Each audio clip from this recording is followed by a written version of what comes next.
11 faits psychologiques intéressants sur le comportement humain.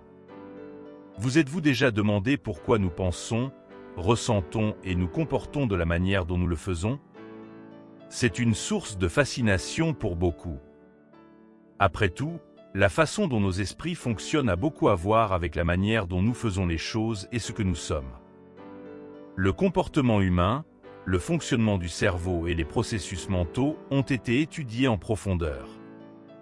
Et bien qu'il y ait encore beaucoup de questions sans réponse et un long chemin à parcourir, en apprenant les fondamentaux du comportement et de l'esprit humain, nous pouvons mieux nous comprendre nous-mêmes et les autres.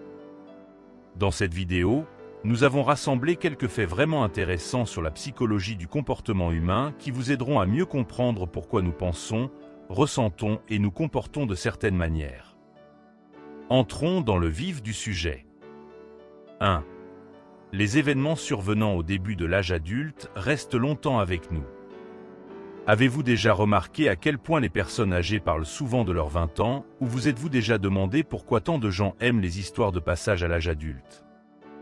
Ce phénomène est appelé le pic de réminiscence. Nous avons une préférence pour rappeler les expériences de l'adolescence et du début de l'âge adulte, principalement en raison de l'intensité émotionnelle de cette période. Les nombreuses décisions et changements qui surviennent à ce moment, comme la fin des études, le mariage, la naissance d'un enfant, sont toutes des expériences nouvelles et donc beaucoup plus mémorables. Les recherches suggèrent également que les souvenirs sont facilement accessibles depuis le pic de réminiscence car ils sont liés à l'identité de soi et contribuent de manière significative aux attitudes, croyances et objectifs de vie d'une personne. 2. Penser à vos problèmes sous un angle extérieur vous permet de trouver des solutions efficaces.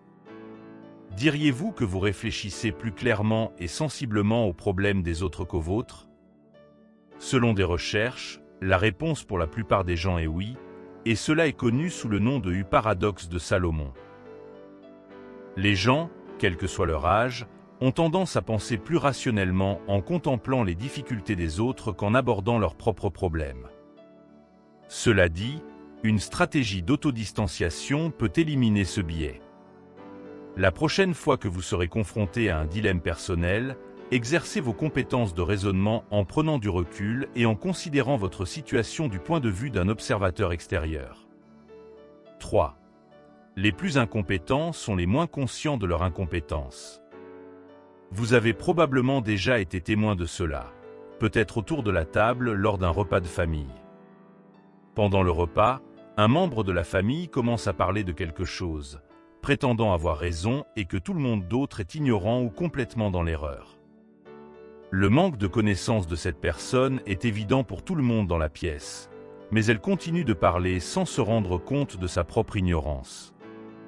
Cela s'appelle l'effet Dunning-Kruger, un biais cognitif où les gens pensent être plus intelligents et plus capables qu'ils ne le sont réellement. Leur manque de conscience de soi et leur faible capacité cognitive les conduisent à surestimer leurs capacités réelles. 4. Les personnes hostiles ont tendance à posséder des chiens plus agressifs. Les recherches montrent que la colère, l'agressivité et l'hostilité sont plus courantes dans la personnalité des propriétaires de races stéréotypiquement violentes. Est-il possible que les gens choisissent des chiens qui sont une extension d'eux-mêmes?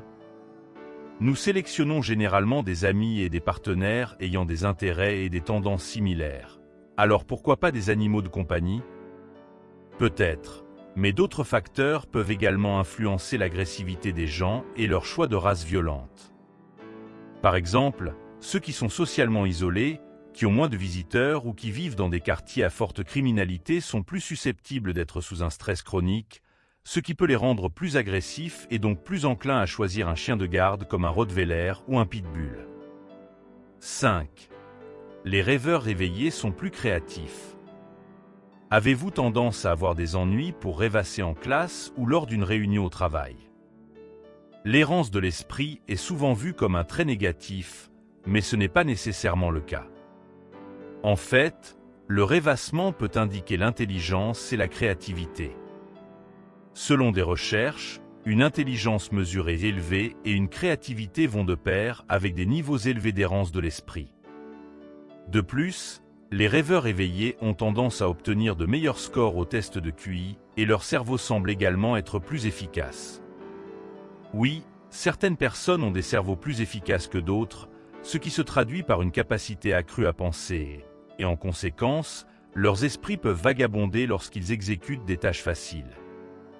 Ils peuvent se déconnecter et se reconnecter aux discussions ou aux tâches sans perdre de détails ou d'étapes cruciaux. 6. Le rejet vous fait littéralement mal. Avez-vous déjà eu l'impression d'avoir reçu un coup de poing dans l'estomac après avoir été rejeté par quelqu'un? Pourquoi cela? Eh bien, il s'avère que c'est ainsi que nos esprits sont programmés pour réagir.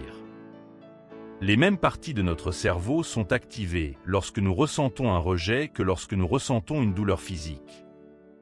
C'est pourquoi même les petits rejets font plus mal qu'ils ne le devraient, car ils provoquent une douleur littérale, bien que émotionnelle. 7.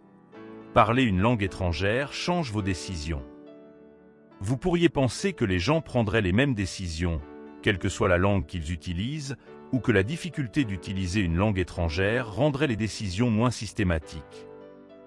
Cependant, c'est le contraire qui est vrai. Utiliser une langue étrangère réduit les biais de prise de décision.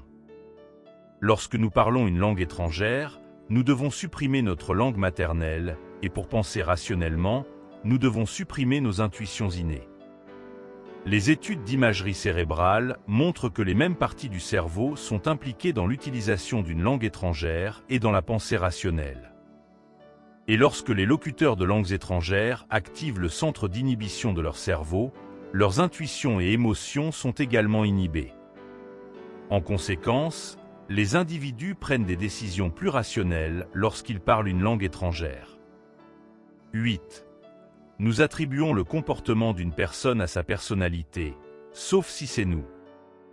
Avez-vous déjà été furieux après qu'une personne vous ait coupé la route en conduisant, pour faire la même chose à quelqu'un d'autre quelques minutes plus tard? Alors que la personne qui vous a coupé la route vous a mis en colère et que votre réaction a été du genre « quel idiot » ou « ce type est un imbécile », vous avez probablement justifié votre comportement à vous-même en vous disant que vous étiez pressé et que vous ne l'avez fait qu'une fois. Malheureusement, nous avons tendance à croire que les autres font de mauvaises choses parce qu'ils sont de mauvaises personnes. Cela s'appelle l'erreur fondamentale d'attribution, la propension à expliquer le comportement d'une personne en se référant à son caractère plutôt qu'à tout contexte situationnel. 9. Nous croyons que les autres sont plus susceptibles de se laisser persuader que nous. Nous semblons plus conscients de l'effet de la publicité sur les autres personnes que de son effet sur nous, et cela s'appelle l'effet de la troisième personne. Les gens peuvent voir comment une publicité ou un message persuasif affecte leur pairs, mais pas comment cela les affecte eux-mêmes. De plus, ils sont plus enclins à nier son influence, et c'est encore pire lorsqu'il s'agit d'une publicité pour quelque chose qui les intéresse peu. Vous ne le réalisez peut-être pas, mais les messages des médias de masse auxquels vous êtes régulièrement soumis affectent inconsciemment votre humeur, vos désirs et même votre attitude. 10. La dopamine vous rend accro à la recherche d'informations. Vous êtes-vous déjà retrouvé à faire défiler votre fil d'actualité sur les réseaux sociaux pendant des heures? Tout cela se résume à la boucle de récompense de recherche de dopamine. La dopamine est connue sous le nom de produit chimique du plaisir, car elle vous pousse à rechercher des activités agréables comme manger, avoir des relations sexuelles, prendre des drogues, etc. Mais la dopamine vous rend également curieux et vous pousse à rechercher des informations. Donc, en faisant défiler votre fil d'actualité, votre boucle de dopamine est activée, vous incitant à continuer à faire défiler pour obtenir plus d'informations. Le problème est que vous ne serez jamais vraiment satisfait de la quantité d'informations disponibles. Vous continuerez probablement à faire défiler jusqu'à ce que quelque chose vous interrompe. 11. Aider régulièrement les autres peut vous aider à vivre plus longtemps. Offrir votre temps, votre argent ou votre énergie pour aider les autres est bénéfique pour le monde et pour vous-même. Redonner à la communauté a montré qu'il augmentait le bonheur, la santé et le sentiment de bien-être.